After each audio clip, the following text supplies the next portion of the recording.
You're listening to Productivity Monsters in the Morning. We are the energy vault your real estate business needs to get you up and out and excited and productive for the day. We go over trending topics and things that really matter in the market of the moment. Here are your hosts, Tiffany Hampton and Brooke Silva.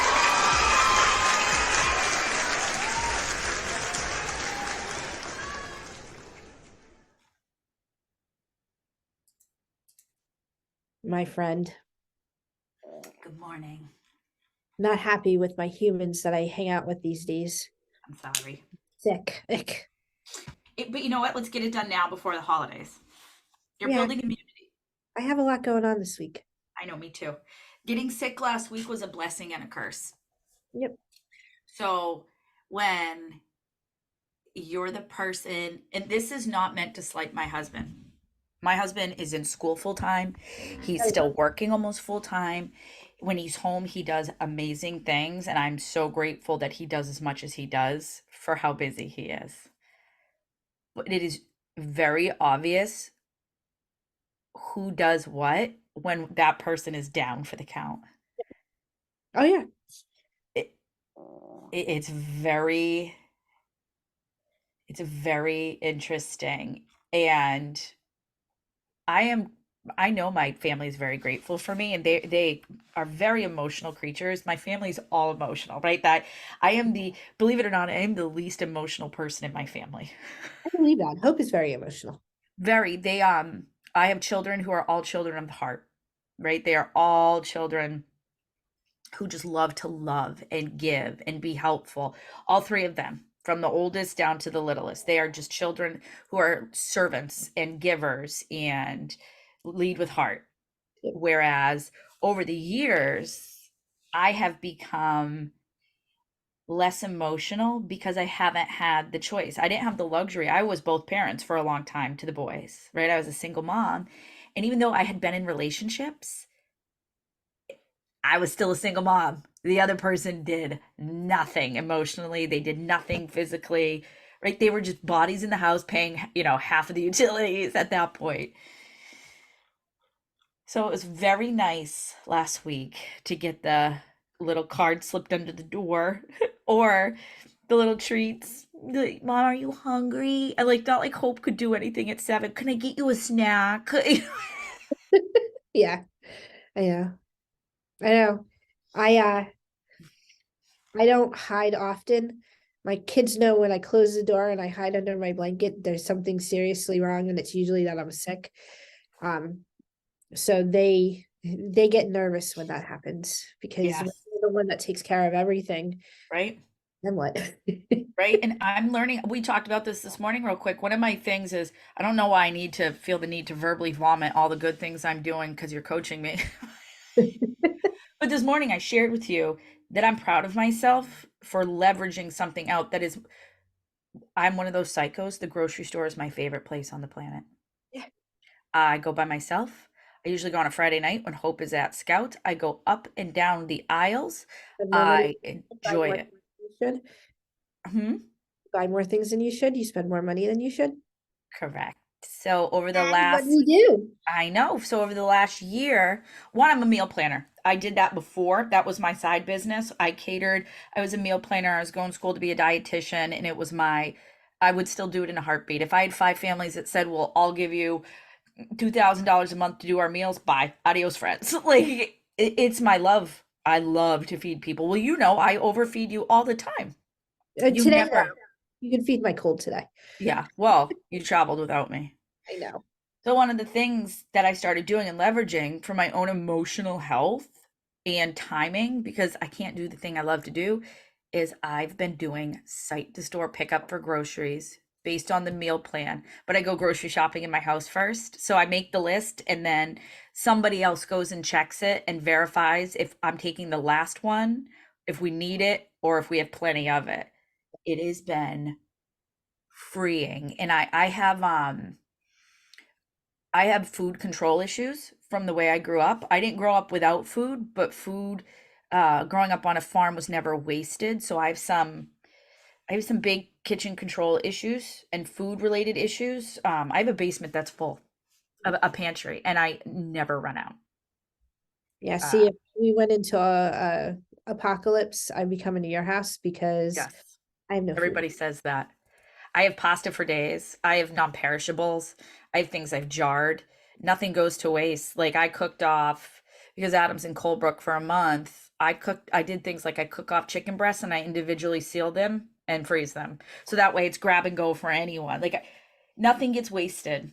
Things go either in another dish or they go in compost. Like it was the way I grew up. So I have really hard time with food waste. Food waste. Look at me. It's changing my body language, right? It's making me uncomfortable.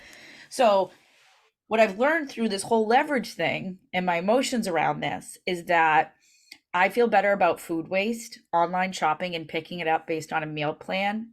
And Hope feels wonderful taking the list because she can read it now. And if she doesn't understand it, she asks for clarity. But then she goes down into the pantries and the other places and she takes her little iPod. And if she's unsure, she takes pictures and brings it back to me. So I'm giving her control and she feels so helpful and part of the meals because she's part of the planning. She loves to cook with me, so she's always part of the prepping and the execution.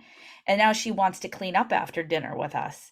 So it's this, she feels so valuable right now emotionally as a member of our family. Yep. Such a small thing. Hardest thing for me to let go on the planet. But we are a couple months into this now, and I'm saving a ton of money. A ton. Absolutely. But what a freeing thing. Well, and I feel, everything going on, emotions are just so elevated. So little pieces of life that you can change the emotional around, it's going to impact all of us, Like I'm a Jersey Italian. You could read my face. I was born with it. I can't change that part of it. However, they can read my face and then hear the words, which are much nicer these days. Yeah, you're a different human than you were even a year ago or 6 months ago. It's funny though, because I don't know how it happened. Like, it wasn't like I was purposely saying, because You're always you. Let's just put that out there. We are both always yeah, us. I'm a reactor, right? I think where I discovered the changes, are you around the right people for your internal growth? Because Tribes. you grow through others by being around them by habitual change that you're not even paying attention to. Yeah, and you're oh, how do I say this? Sometimes the world you were living in before you came to us as a team you started everyday negative by unconscious choice sometimes. Oh yeah. Right. So you had to, and it takes a long time to come down from that, right? What did I say? 6 months I've been doing this grocery thing. I still go to the grocery store here and there to get fresh veggies because real veggies spoil so fast. But it takes time. And I think what started to happen was you were seeing patterns because you were around such positive, funny people. Let's just be honest. Our regional team is probably the set of the funniest human beings to walk the planet. And the relationships we have, we can mess with one another. And it's not cruel, but like there have been times where videos pop up of people and they get turned into gifs and then they rotate in our closed group. And nothing wrong, like a dance or like somebody does something silly or it's a face they make or it's a mannerism and we catch it. Once somebody on our team said I'll make a photocopy or a fax of something and we were like, what? And that stayed with us for a long time. And there's all these little insider jokes, and it took you, because of your personality and your background, a long time to feel comfortable enough to be in that and feel it. Yeah. Before you could open up and say, okay, if I shit on someone right now, if I pop a joke out, it's not going to be taken wrong because you've relaxed. Well, and it's funny, the first month I was with you guys, I made a statement and one of you name shall remain nameless, made a statement back. Well, that was a passive aggressive statement. And I took that so offended. I was so I offended. know. Oh my God, was I passive? I went through this whole, and he was joking. Right. But right. And we have a group of people where we can all do this, where we will all sit there and be straight faced and say something to the other person. And the amount of time it takes us to break and then start laughing, we're really good at it. It took a minute. It took a minute for me to get used to, like, I was texting you, I'm like, that was a joke. That was a joke. Like, don't take that wrong. That was a joke. well, I always go back to the Y4C2Ts and, succeed through others. And, succeed through others can go in two very different directions. And for the longest part of my life, succeed through others meant taking advantage to get to what you desire to have. And in the last 2 years, that's really changed so drastically. And what is that, the other part of it is, and I think when you spend time understanding that the people you associate with really are important, because the EQ books and everything like that, I could read every EQ book on the emotional Intelligence. Yeah. And not learn anything. However, the opportunity for growth is by interacting with people that have a different level of EQ than you do, right? Like, I mean, I had teenagers. Have you ever had your teenagers? I want to rip my teenagers' faces off all the time. And I have great teenagers. I have teenagers that really didn't cause problems, but they're mini me's and a bunch of mini me's in the house and overly emotional mini me's. Yeah. So now we have these conversations, and my 19-year-old was like, who are you? Where'd my mother go? If this was 3 years ago, you would have reacted completely different. And it's because, the emotional damage we cause, no need. Well, and here's the other thing. Happiness is wonderful medicine. And happiness doesn't have to be in every part of your life. And I've always thought this, especially when you and I have had some rough parts of our life. We have had some very horrible times. And when I have shared my story with others in interviews or podcasts, people always say, I cannot believe how positive you are to this day and how much energy and all these things you have. And it was because somebody once told me happiness is the best medicine. And sometimes you have to fake that happiness to actually find your way back to it. So the whole fake it till you make it sometimes actually works. I hate the phrase. And when you can start that, what that person helped me do was jumpstart looking for positive and happiness, hanging on to that, and then building around that, because that's what I needed to be able to propel myself forward into happiness. And when you find the small one, it starts to leak out into all other places in your life. You have a bad day at work, you're going to have a bad day at home. You have a bad day at home, you're going to have a bad day at work. So you got to learn how to shake those things off. Well, and we're not meant to be in any one place for a period of time, right? Like, if you look at the trajectory of what we've just stay in business for a little while, like where we started at 18 to where we are today, like where we going to be in 20, 30, 40 years is going to look completely different. And it's fun watching my kids learn how to regulate emotions and behaviors, the older ones, through work, especially since I've instilled such a work ethic in them, almost to the oldest one's detriment, because he pulls so many hours. And he's a young supervisor in what he does. He's a young manager and he's learning, and he calls me all the time for help and advice and books and what can I do with the staff and all these things. And they're so ethical that it hurts relationships at work for them. Right? So if he comes home, he would never show at work that he had a bad day, but then he comes home and he's like, people take advantage of me because I can't not do something. And I don't know how to stop that. Right? Like, it was somebody else's job to take out all the trashes, say.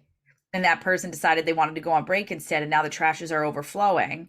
So Matt will just do it. But Matt would never come back and say to that person, hey, I understand you had to go on break and we needed you to do that. And we had to make customers wait because you didn't do that. So he's not there yet to be able to show people consequences of their actions.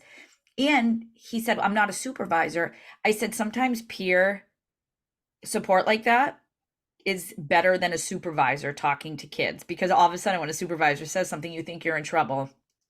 Well, it's the 5 levels of leadership. Yep. The best leadership is the middle leadership when you're not, quote unquote, a leader. The boss. Yeah, The boss. absolutely. It's just interesting. I love watching my kids grow. I love watching them learn how to change emotions, even with Matt being in school in his sophomore year and how hard his first semester was. Woo!